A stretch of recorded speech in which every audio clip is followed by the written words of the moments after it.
feel shy in, choosing rest over productivity. When we are raised in narcissistic families, we are not allowed to rest. Yeah, our worth is tied to our productivity, to what we bring on the table. It's very transactional and disgusting, but that's how things are. Hey everyone, I hope everyone is doing good and taking good care of themselves. So today I'm going to talk about why it is so hard to be your authentic self when you've been raised by narcissistic parents. And before I get going, I would request you all to like, share, subscribe the channel, hit the notification bell so you guys are updated whenever we put out a new content. Let me ask you something. Do you find yourself constantly editing who you are? Do you struggle to make decisions without doubting yourself? Feeling like no matter what you do, a part of you is still performing? If you were raised by a narcissistic parent, this struggle to live authentically isn't a personal flaw. It's a trauma adaptation. Let's be clear. Yeah. And this is because, you were never allowed to be your authentic self. You were never allowed to be fully you. Yeah. And this was because, the environment around you was never safe. Yeah. And today we are going to talk about how, why, we find it really difficult, to become our authentic version, to become our authentic self when we are raised by narcissistic parents. Now let us understand what narcissistic parents, teach you about the self. In a healthy home, children are allowed to explore who they are. They are encouraged to express opinions, discover their interests, and learn how to self-validate. But in narcissistic homes, things are different. The child isn't seen as a separate person. The child is seen as an extension of the narcissistic parent. So he or she is expected to do, feel, and like the things the narcissistic parent likes, prefers. He or she is expected to view the world, through the lenses of their narcissistic parent. Yeah.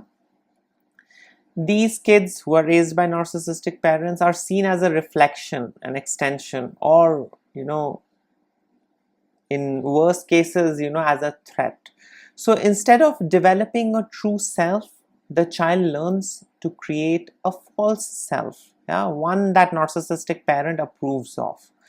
And in no time, you become the good child, the quiet one, the perfect achiever, the fixer, the invisible one. Yeah, whatever role earns you the least punishment and the most crumb of validation, you just fall for it, you just get into it. Yeah, you don't think, you don't look any further, you just jump into it. Yeah, because it's helping you protect yourself. You are, not being punished. You are able to protect yourself from all those harsh punishment. Plus you are getting some crumbs of validation. So why not? Yeah, as kids we want to be validated. As kids we want to feel safe. And then the narcissistic parent comes up with the option that you can be this, and they are going to treat you accordingly. So you also learn and adapt that, okay, if I'm a fixer, if I'm a good child, if I'm a quiet one, if I'm an invisible one, I will be not tormented. Yeah. And then you adapt and you become a version that isn't really you. And you need to understand that children are born with their own natural spark, but in the presence of their narcissistic parent, these kids they learn to extinguish their own natural spark solely for their own survival. I mean, it's really bad, it's horrible, but that's how things are. Yeah, we all have goodness in us, we all have good things, we all have good qualities, but I mean, when we are raised by narcissistic parents, we extinguish all those qualities, we extinguish all those natural spark. Why? To maintain peace. Why? To protect ourselves. Yeah, we just do that so that we can survive, we can avoid the punishment, we can get some tiny bit of crumbs. In narcissistic families, authenticity is seen as a rebellion, because being real means in future you might say no.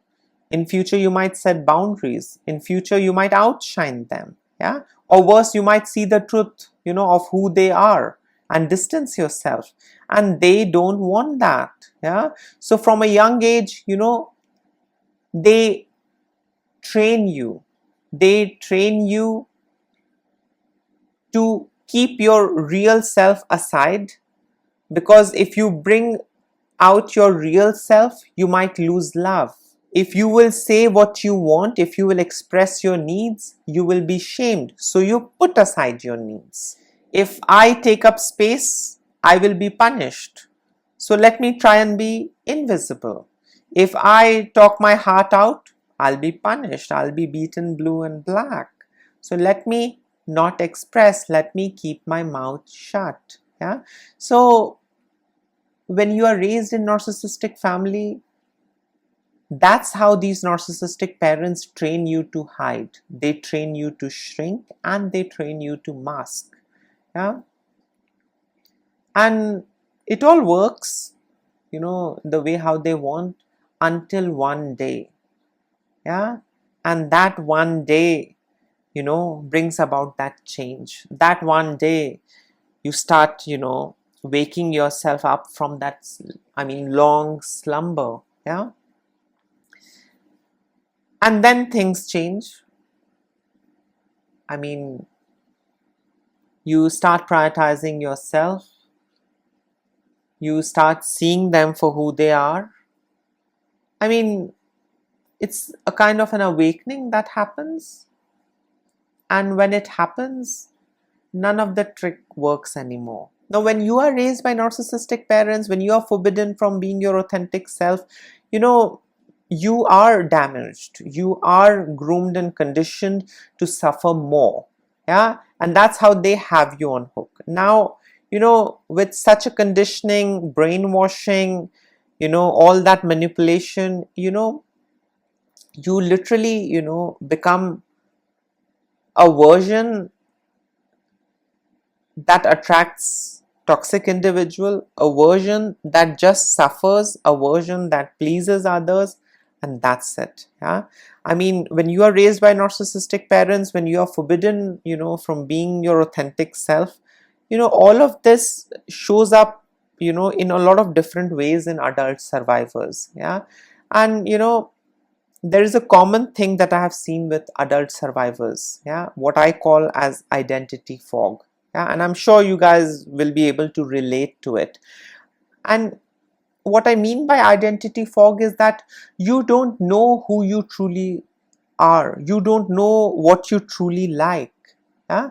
But what others are, what others want out of you, what others like and dislike, but you don't know what you like, what you dislike, what you truly want. You are just not aware of that, but you are aware of others' likes, wants, requirement and preference.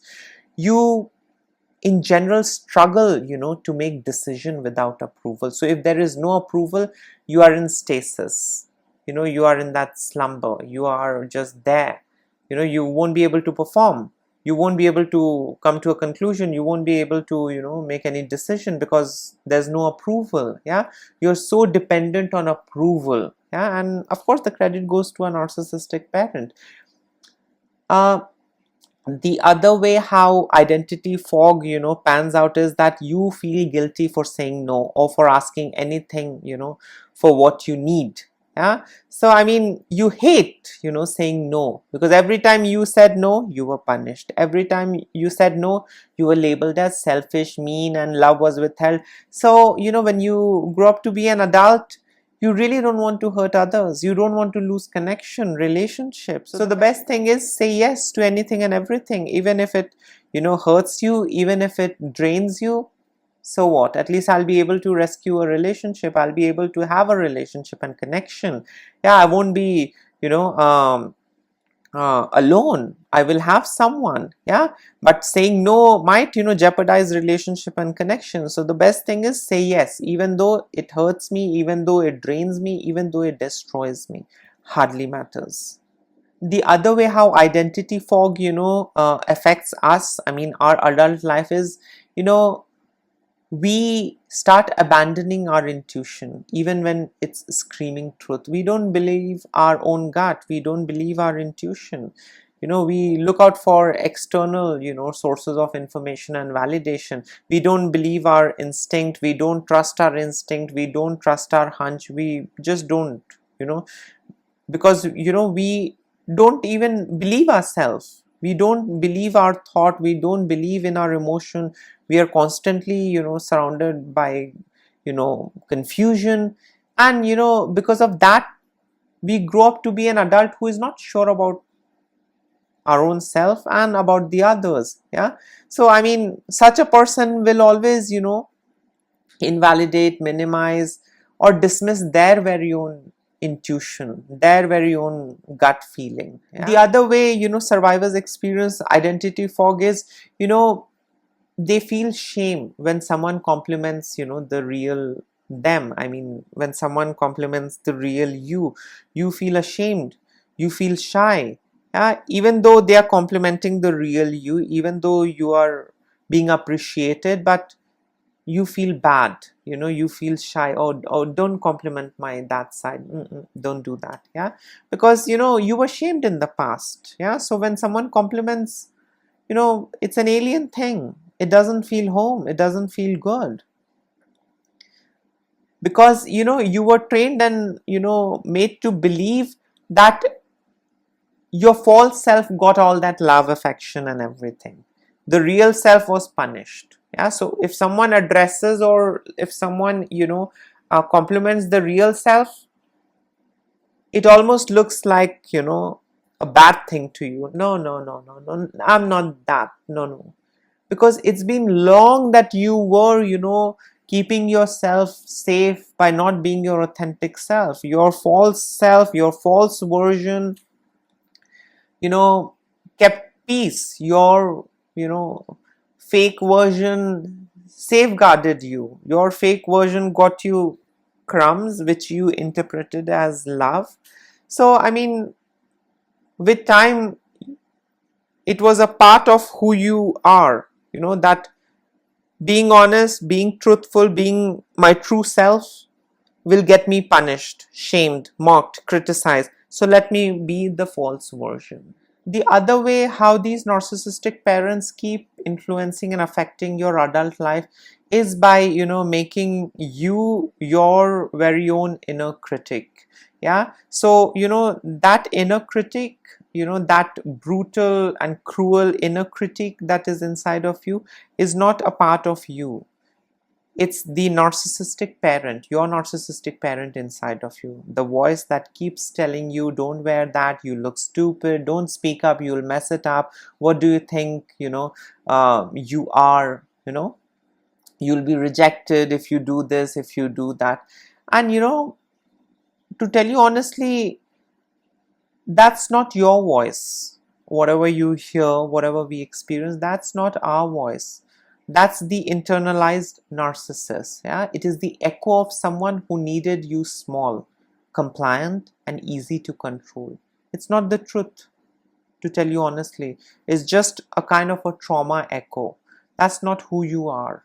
Yeah, it's because the way how you were treated, conditioned and abused by your narcissistic parent, you end up becoming your worst critique. Yeah, it's okay to criticize, to critique, it's absolutely okay. But with people like us who have survived narcissistic parents, we are our worst critique. We literally hurt ourselves more. Even after going no contact with our narcissistic parents, we tend to hurt ourselves more. We tend to keep treating us the way how we were treated by our narcissistic parent. Yeah, so I mean, it's really an important thing to observe. Yeah, that all that chatter, all that voice, you're worthless piece of shit, you're going to fuck it up, you're going to mess it up, it's not us, it's their voice. Yeah, the internalized narcissist, that's not who we are, that's not a part of us. So whenever you have those voices and chatter inside of your head, just close your eyes and tell yourself, that is not me. The new me loves me. The new me encourages me. The new me motivates me. That is not my voice. That is the voice of my abuser, my narcissistic parent. I am not what they wanted me to be. I am me. Yeah. So immediately, talk back, and that's it. I mean, you will be out of that spiral. You will be out of that loop. And, I would like to add, something, that Carl Jung said. And, he said a very interesting thing. He said that, the privilege of a lifetime is to become who you truly are. But I mean, in this context, I mean, when you are raised by narcissistic parents, you were never given that privilege. You were trained to betray your own self. You were trained to silence yourself. You were trained to abandon yourself. Yeah, you were trained to silence your needs because they were shamed. Yeah. And you were just trained to keep performing, because if you stopped performing, you were punished. Now we come to an interesting part of this entire video, and that is, how do we start embracing the real self? How do we embrace our real self, our authentic self? Yeah. So let's get practical and emotional at the same time. um, I thought about it for quite some time, and then I thought, let me propose these 4 ways, with the help of which you'll be able to reclaim yourself. You'll be able to embrace your authentic self. Yeah. I mean, are you guys ready? So let's get into it. The first one is, grieve the self you weren't allowed to be. Let this sink in. Yeah. Just think about it. You lost all those years of your life not because you were lazy, indecisive, or unmotivated, but because you were surviving a system that erased you, or that was trying to erase you. So you need to understand, grief isn't weakness, it's the doorway to truth. So let yourself mourn what could have been and what still can be. Yeah, just grieve, mourn, let it process. You don't have to fake things. You don't have to pretend. No, I mean, if you want to mourn, grieve, and that's it. So allow yourself to grieve about the version that you weren't able to be, or you weren't allowed to be. The other thing that you can do is give yourself um, you can say micro permissions. Yeah, start small. Wear what you want even when it feels too much. Don't think what others are going to say.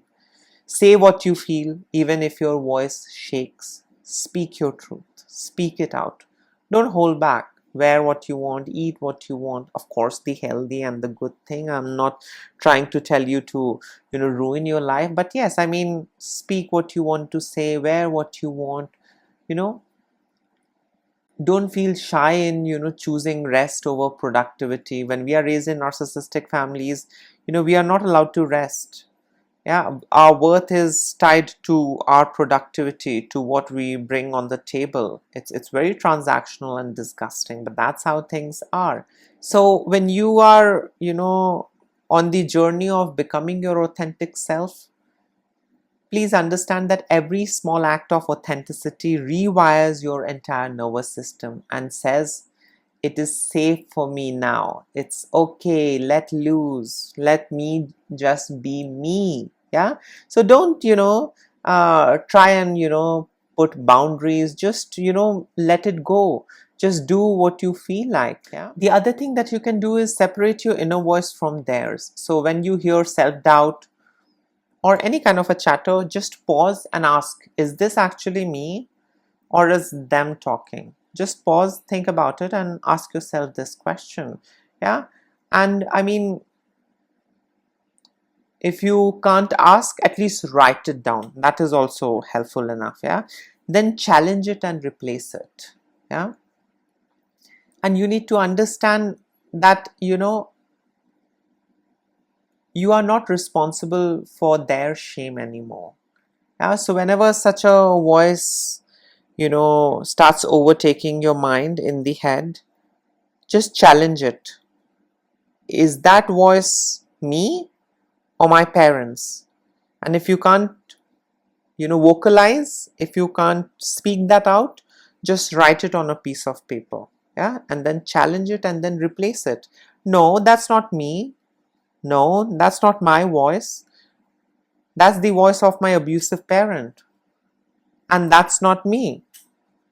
The abusive parent is speaking to me. Yeah. So, I will not pay heed to that. I will listen to my own self. And the last thing that you can do is, connect with others who see the real you. You need to understand healing doesn't, happen in isolation. In some cases, yes, it does. It adds clarity.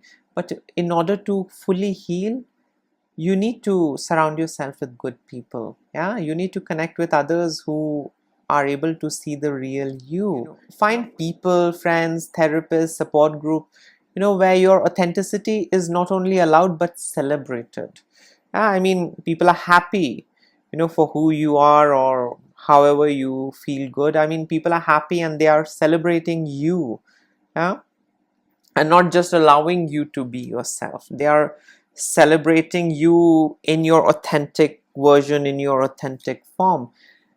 And you need to understand that it's very essential for us to be seen, by safe eyes.